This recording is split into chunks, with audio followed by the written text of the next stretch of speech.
Best performer Parvati. Pass எனக்கு சம்பளத்துல 10 ரூபாய் கூட்டி கொடுத்திருக்காரு. தொல்லை தாங்க முடியல ஓய்ச்சி கட்டலாம்னு பார்த்தா இந்த ஆள் கூட 10 ரூபாய் கொடுத்திருக்கான். நம்ம வந்து இப்படிதான் ஊந்தாங்க. யாரா அவன்? நாய் சுச்சா போறாம காலை தூக்கி நிக்கிறான். ரொம்ப மண்டிட்டு கேட்டுக்கிறேன் உங்ககிட்ட, தயவு செய்து என் பக்கம் வந்துடாதீங்க. அடுத்து நான் எப்படி ரியாக்ட் பண்ணேன்னு தெரியாது. என்னிடம் வராதீர்கள் தம்பிகளே. சரி சரி வகுந்து விடுவீங்க. நேரா கேம் ஆடி ஜெயிக்க முடியாது. இப்படிதான் குத்துனோம் தெரிஞ்சிச்சுனா thank you so much. ஆளை பார்த்தா டம்மி பீஸா இருக்க, பயங்கரமான ஆளா இருக்கேடா. கொஞ்சம் கூட சத்தியமா நான் இதை எதிர்பார்க்கவே இல்லடா. போன வாரம் வர நம்ம சொர்ணாக்கா பார்வதி இருக்காங்களே, அவங்கள எப்படியாவது வச்சு செய்யணும். பயங்கரமா அக்லியா விளையாடுறாங்க. இவங்க எல்லாம் இந்த மாதிரி ஒரு கண்டஸ்டன்ஸ் நான் பார்த்ததே இல்ல அப்படின்னு சொல்லிக்கிட்டு இருந்த பிக் பாஸ் ஹவுஸ்மேட்ஸ் இந்த வாரம் வந்து அவங்கள தலையில தூக்கி வச்சு ஆடுறாங்க.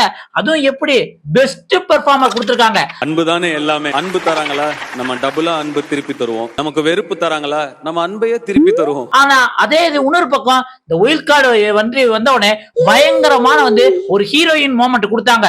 அதுவும் வந்து லேடிஸ் சூப்பர் ஸ்டார் ரேஞ்சுக்கு வந்து பேசினாங்களே, அதான் நம்ம சாண்ட்ராக்கா. அவங்களுக்கு ஒஸ்ட் பெர்ஃபார்மன்ஸ் கொடுத்திருக்காங்க. ஏண்டா நியாயமா பண்ணுங்கடா, அநியாயம் பண்ணாதீங்க. ஏன்னா இந்த ஒயில்ட் கார்டு என்ட்ரி உள்ளுக்கு வந்தவனே இந்த கேமே வந்து சுத்தமா மாத்தி அமைக்க போறாங்க, இருக்கிற கண்டஸ்டன்ஸ் எல்லாம் வச்சு செய்ய போறாங்க அப்படின்ட்டு போன வாரம் இதே டயத்துல இவகிட்ட அப்படி என்ன இருக்குதுன்னு ஆவுன்னு நீ பில்டப் பண்ண. ஆனா உள்ளுக்கு போக போக தான் பேரே தான் கெடுத்துக்கிறாப்புல வந்து ஒரு சீக்ரெட் டாஸ்க்னு ஒண்ணு பண்ணாங்க. அதுல கொஞ்சம் ஓவரா தான் பண்ணிட்டாங்க. இருந்தாலும் அவங்க தான் இந்த வாரம் ஒஸ்ட் பெர்ஃபார்மன்ஸ் சொல்லி வந்து பயங்கரமா முத்திரையா குத்திருக்காங்க. சாத்திக்கிட்டு மூடிக்கிட்டு பாப்போம், சாத்திக்கிட்டு மூடிக்கிட்டு பாப்போம். சரி, இதுதான் நடக்குது அப்படின்னு பாத்தீங்கன்னா நம்ம பிரஜன் இருக்கார்ல, அவர் வந்து பார்வதியை வச்சு செஞ்சே ஆகணும். பார்வதி முகத்தரையே கிழிக்கணும். அவ வந்து எப்படி வந்து இந்த உமன் கார்டை வச்சு ஏதாவது பிளே பண்றாளா, அதை வந்து ஸ்டாப் பண்ணியே ஆகணும் அப்படின்ட்டு அவங்களும் ஒரு செயல் செஞ்சிருக்காங்க. ஐயோ நீங்க ரொம்ப டேஞ்சர் போல்த. இது இல்லாம வந்து இந்த எஃப்ஜே இருக்காப்ல இல்ல, அவரு தான் ஒரு ஹீரோ, நான் பேசுறதெல்லாம் சரி அப்படிங்கிற மாதிரி வந்து உள்ளுக்கு நடந்துகிட்டாரு.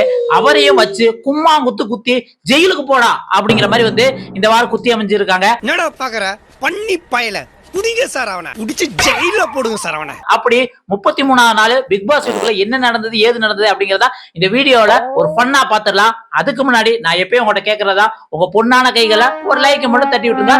வாங்க வீடியோக்குள்ள போலாம்.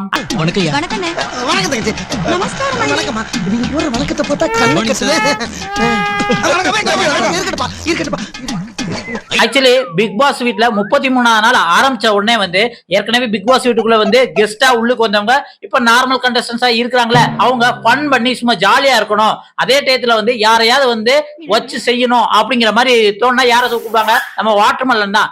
பார்த்தாலே அடிக்கணும் போல இருந்துச்சு. பார்த்தாலே எப்பறம் ஒருத்தனை பார்த்தா அடிக்கணும் போல தோணும். வேணா பாரு வர தம்பி.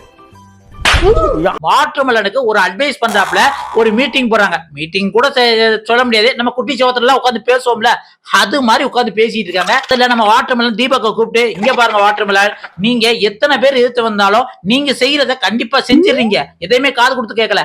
ஐயோ ரவுண்டு கட்டி அடிக்கிறாங்களே. ஆனா வீட்டுக்குள்ள எதுக்கு வந்தீங்க? டாஸ்க் தானே பண்ண வந்திருக்கீங்க. ஆனா ஃபுல் டைம்ஸ் ரீல்ஸ் தானே பண்ணிக்கிட்டு இருக்கீங்க அப்படிங்கிற மாதிரி வந்து சொல்லாரு. அதுக்கு வந்து வாட்டர்மெலன் வந்து இல்ல நான் குறிப்பிட்ட டைம் தான் பண்றேன் அப்படிங்கிற மாதிரி சொன்ன உடனே அங்க இருந்து பிரவீன் அதான் காலையில 6 மணில இருந்து நைட் 6 மணி வரை ரீல்ஸ் தான் அப்படிங்கிற மாதிரி வந்து பண்ணா ஓட்டிக்கிட்டு இருந்தாங்க. சரி அடிச்சிட்டு போங்கடான்னு விட்டுட்டேன். பழிக்காத மாதிரியே எவ்வளவு நேரம் அடிக்கிறது. அப்படி வாட்டர்மெலன் பேசலே கூட யார் வருவா? நம்ம கானா வினோத். கானா வினோத் வாட்டர்மெலன் இங்க பாரு, அவர் என்ன சொல்றாரு உனக்கு புரியுதா அப்படிங்கிற மாதிரி வந்து கானா வினோத் கேட்பாரு. உடனே வாட்டர்மெலன் வந்து ஏ நீ சும்மாரு, இவர் என்ன செஞ்சாரு தெரியுமா அப்படிங்கிற மாதிரி கேட்பாரு. தீபக் உடனே இந்தா இதைத்தான் நான் சொல்றேன், இந்த உனக்கு ஏதோ ஒரு பிரச்சனை இருக்கு. வருஷத்துக்கு ஒரு கிரிக்கெட்ட சிக்கிறடா சாமி.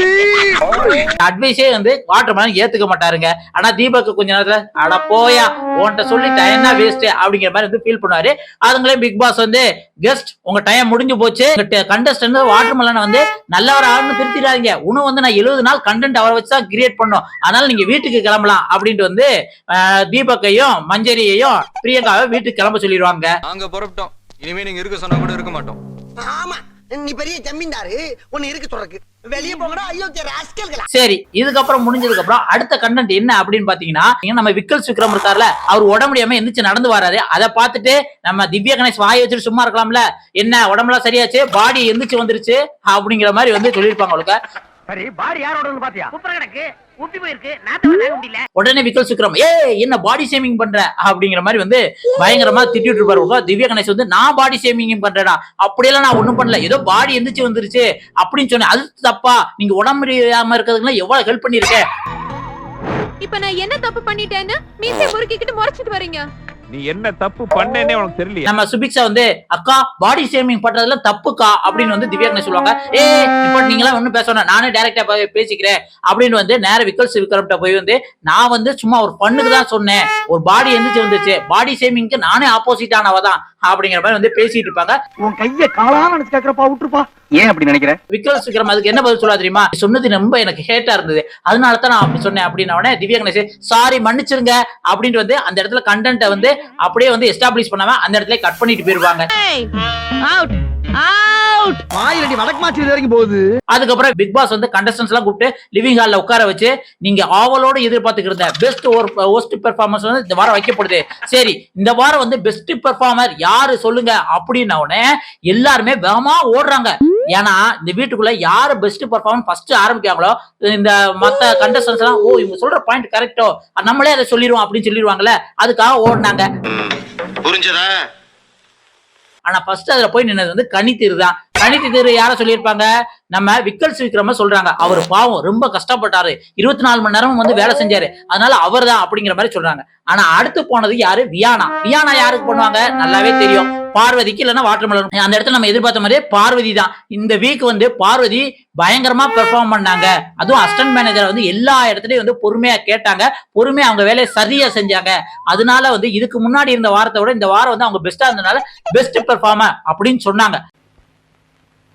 அடங்கப்பா, இது உலக நடிப்புடா சாமி. இதுல அதிசயம் என்னன்னா ரம்யா, சுபிக்ஷா, கெமி, ஏன்னா இவங்க எல்லாம் வந்து பார்வதியை கண்டாலே ஆகாது அப்படிங்கிற மாதிரி சொன்னாங்க. இதுலயும் வந்து பிரவீன்ராஜ், அதுவும் பிரவீன்ராஜ் சொன்னதான் வந்து செம்ம பண்ணேன், இப்படி வாயை பத்திக்கிட்டு இந்த பக்கம் திரும்பிடும் ஐயோ ஐயோ ஐயோ அப்படின்ட்டு வந்து பார்வதி பார்வதி ஆட பாவிகளா என் வாயாலே பார்வதியை சொல்ல வச்சுட்டீங்களடா அப்படிங்கிற மாதிரி வந்து பார்வதி சொல்லிட்டாங்க. எல்லாம் நம்புற மாதிரி அங்க இருக்குது. நம்பினாதான் சோறு போடுனே தாத்தா சொன்னாரு. இல்ல உண்மைதான் நம்புறேன். தெரிஞ்ச போல பார்வதியாலே நம்ப முடியல. ஆனா பாவிகளா எல்லாரும் சேர்ந்து என்ன இப்படி வந்து ஒரு நல்லவள ஆக்க முயற்சி பண்ணிட்டீங்களா? கோவத்துல அடிச்சா திருப்பி கண்டமானுக்கு வார்த்தையை விட்டு சண்டை போடலாம், இப்படி வந்து என்ன நல்லவள ஆக்கிட்டீங்களா அப்படிங்கிற மாதிரி வந்து அந்த மூமெண்ட் தான் இருந்தது. ஆனா திவ்யா கணேஷ் மூஞ்சிய பாக்கணும், மூஞ்சி செத்து போச்சு. ஒவ்வொருத்தவங்களும் பார்வதி பார்வதி பார்வதி சொல்லையில வந்து மூஞ்சிய அப்படின்னு மூஞ்சி திருப்பிக்கிட்டு அங்கிட்டு இங்கிட்டு என்ன பேசனே தெரியல. அட பாவிகளா, உங்களுக்காக சப்போர்ட் பண்ணி பார்வதி அடிக்கலான்னு வந்தனா அந்த வேலையை பூரா எனக்கு இல்லாம ஆக்கிடுவீங்க போலுக்க, அவளை புனிதராக்கி விட்டுருவீங்க போலுக்க. உண்மையிலே இது வந்து பார்வதி மேல உள்ள நல்ல எண்ணத்துல பண்றீங்களா இல்ல எங்க மேல உள்ள கடுப்புல பண்றீங்களா அப்படிங்கிற மாதிரிதான் வந்து சாண்ட்ரா, பிரஜன், திவ்யா கணேஷ் இவங்க 3 பேருக்கு என்ன இருந்திருக்கு. எதுக்கு அப்படி வைத்தறிச்சல் கிடையாது, வெறுப்பா இருக்கு, இதனாலதான் வர்றது கிடையாது, எனக்கு பிடிச்சிக்காது இதெல்லாம். அடுத்து என்ன? Worst performance. அப்பனா இந்த வீக் வந்து யார் ஒஸ்ட் பெர்ஃபார்மன்ஸ் சொல்லுவாங்கன்னு நல்லாவே தெரியும். ஏன் அப்படின்னா சாண்ட்ரா தான். ஏன் அப்படின்னா அந்த ஹோட்டல் டாஸ்க்னு ஒண்ணு வச்சாங்கல்ல, அதை கொலாப்ஸ் பண்ணி அதை வந்து கேவலப்படுத்தி சாண்ட்ரா வந்து இப்படி பண்ணிட்டாங்க அப்படின்ட்டு அந்த ஹவுஸ்மேட்ஸ்க்கு எல்லாத்துக்குமே ஒரு எண்ணம் இருக்கு. ஆனா அவங்களுக்கு கொடுத்த சீக்ரெட் டாஸ்க் தான் அப்படின்னு வந்து யாருக்குமே தெரியாதனால எல்லாருமே வந்து சாண்ட்ராவை போட்டு தான் அடிச்சாங்க. மனுஷன் அவங்க ஒரு ஈவிரக்கம் இல்லாம நடந்துக்கிறாங்க. அது முக்கியமா வியானா வந்து சாண்ட்ரா எஃப்ஜே தான் சொன்னாப்ல, அதே மாதிரி வந்து வாட்டர்மெலனும் அதே மாதிரி தான் சொன்னாப்ல. அதுக்கு காரணம் என்ன அப்படின்னு பாத்தீங்கன்னா சாண்ட்ரா முத வந்து டார்கெட் பண்ணது யாரு அப்படின்னா வியானாவையும் வாட்டர்மெலனையும். 2 பேரும் தான் கிச்சன் டிபார்ட்மெண்ட்ல இருந்து தூக்கணும். அவங்க 2 பேருமே வந்து பயங்கரமா தற்பெருமை பேசுறாங்க. இவர் வாட்டர்மெலன் சரியாவே வேலை பார்க்கல, அது வியானா வந்து நான் பண்ண வேலையை வந்து கிரெடிட்ட பூரா திருடிக்கிட்டாங்க அப்படின்லாம் வந்து பயங்கரமா வந்து சொல்லியிருப்பாங்க. அதனால வியானா வந்து சாண்ட்ராவையும் எஃப்ஜே ஆரம்பிச்சு வச்சாங்க. அதுக்கடுத்து எஃப்ஜே எல்லாருமே அப்படிதான் சொன்னாங்க.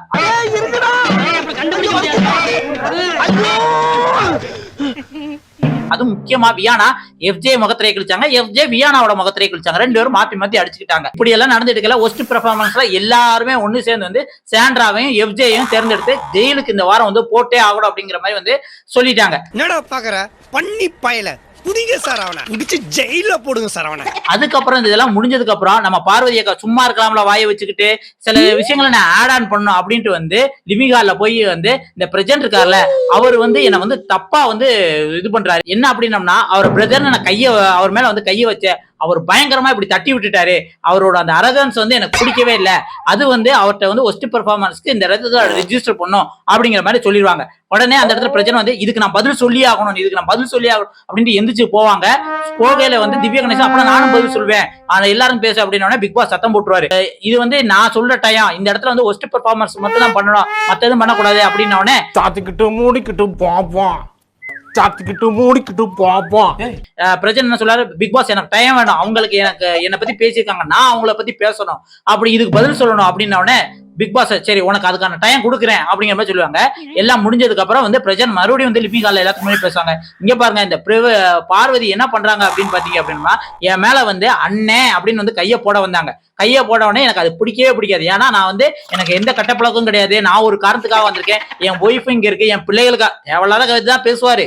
இருந்தாலும் வந்து ஒரு ஹீரோயிக் மூமெண்ட்டுக்காக பேசணும் அப்படிங்கிறதுக்காக வந்து நான் நல்லவன், ஏன்ட்ட வந்து இந்த பெண்கள்லாம் பெண்ணே தம்பி தங்கச்சி இந்த மாதிரிலாம் உறவு கொண்டாடக்கூடாது அப்படிங்கிற மாதிரி வந்து சொல்லிட்டு நான் கீழே மண்டிட்டு கேட்டுக்கிறேன். இந்த பார்வதி வந்து என்ன வச்சு ஒரு கண்டென்ட் கிரியேட் பண்ணி என்ன பேடா பிஹேவ் பண்ண ட்ரை பண்றாங்க, அதுக்கு நான் விடவே மாட்டேன் அப்படின்ட்டு பிரஜன். அது மட்டும் இல்லாம வந்து எப்படி வச்சாங்க அப்படின்ட்டு வந்து ஒரு கேவலமான போஸ்ட் பிரஜன் கொடுத்து பார்வதியை வந்து எப்படியாவது வந்து டீஸ் பண்ணணும் அப்படிங்கிற மாதிரி போட்டாங்க. அந்த இடத்துல வந்து பார்வதி வந்து நான் அண்ணன் தான் கையை வச்சேன் அப்படிங்கிற மாதிரி சொன்னாங்க. இதெல்லாம் உங்களுக்கு தெரியாதா, அண்ணங்கிறது வந்து ஏன் இப்படி தப்பா பேசுறீங்க அப்படின்னோடனே அந்த பக்கம் பிரஜனோட ஒய்ஃப் சாண்ட்ரா என்ன சொல்றாங்க, அண்ணன் சொன்னீங்களா, ஏன்டா அன்னைக்கு சைட் அடிக்க நீங்க தான் சொன்னீங்க அப்படின்னோடனே அது கிண்டலுக்கு ஏதோ சொல்லியிருப்பாங்க போலுக்கு, அதை வந்து சீரியஸா எடுத்துக்கிட்டாங்க. சரி எப்படினாலும் பார்வதி அடிக்கணும் முடிவு பண்ணிட்டாங்க, அதை இப்படி அடிக்கணும் அப்படிங்கிற மாதிரி வந்து மண்டிக்கிட்டே வந்து இனிமேல் வந்து என்ன வச்சு இந்த பார்வதி கண்டென்ட் கிரியேட் பண்ணக்கூடாது, ஏன்னா நானா அந்த பொண்ணுங்கனாலே யாரையும் ஹக்கு கூட பண்ண மாட்டேன் அப்படிங்கிற மாதிரி சொல்றாங்க. இதை பார்த்துட்டு வந்து வியானா சுபிக்ஷா பார்வதிட்டு போய் வந்து அவங்க என்ன ட்ரை பண்றாங்க தெரியுமா, அவங்ககிட்ட பேட நடந்துக்குவீங்க அப்படின்ட்டு உங்களை தப்பா ப்ரொஜெக்ட் பண்றாங்க அப்படின்ட்டு வந்து பார்வதிட்ட கொஞ்சம் வியானா ஏத்தி விடுறாங்க. அப்படியெல்லாம் நானா இருந்தாலும் ஒத்துக்கவே மாட்டேன் அப்படிங்கிற மாதிரி சொல்லுவாங்க. அதுவும் சாண்ட்ரா பாருங்க சும்மா பிளாட்டுக்கு வந்து சைட் அடிக்கன்னு சொன்னா அதை சீரியஸா எடுத்து பேசுறாங்க அப்படிங்கிற மாதிரி சுபிக்ஷாவும் வியானா பேசிங்க. சுபிக்ஷா சும்மா இல்லாம வந்து இதை கேட்டே ஆகணும் அப்படின்ட்டு மறுபடியும் போய் சாண்ட்ராட்டையும் பிரஜென்டிங் கேட்கறேன், நீங்க எதுக்கு வந்து பார்வதி அக்காவை அப்படி சொன்னீங்க, அவங்க பிளாட்டுக்கு தானே வந்து அப்படி பண்ணாங்க, உங்களுக்கு பிடிக்கலன்னா பிடிக்கலன்னு சொல்லியிருக்கலாம்ல அப்படின்னு சொன்னா பிரஜன் வந்து அந்த இடத்துல வந்து என்ன சொல்லுவாப்ல அப்படின்னா, எனக்கு பிடிக்கலன்னுலாம் ஒண்ணும் கிடையாது, அவங்க வந்து இதை வச்சு தப்பா ப்ரொஜெக்ட் பண்ணிடக்கூடாது அப்படிங்கிற மாதிரி வந்து அவங்களுக்குள்ள ஒரு கான்வர்சேஷன் போனோம். வந்து சாண்ட்ரா என்ன சொல்லுவாங்க, என் புருஷனை வந்து என் கண் முன்னாடியே வந்து சைட் அடிப்பேன் சொன்னா நான் செருப்பால அடிப்பேன், ஏன்னா இந்த இண்டஸ்ட்ரியை பத்தி நல்லா தெரியும், இப்படித்தான் ஏதாவது ஒண்ணு பண்ணி உள்ளுக்கு வந்துருவாங்க, எனக்கு குழந்தைகள் வேற இருக்கும், எனக்கு 20 வருஷம் வந்து பிரச்சனை தெரியும், இருந்தாலும் வந்து அதுக்கு நான் இடம் கொடுக்க கூடாதுல்ல அப்படிங்கிற மாதிரி வந்து சுபிக்ஷாட்ட சொல்லுவாங்க.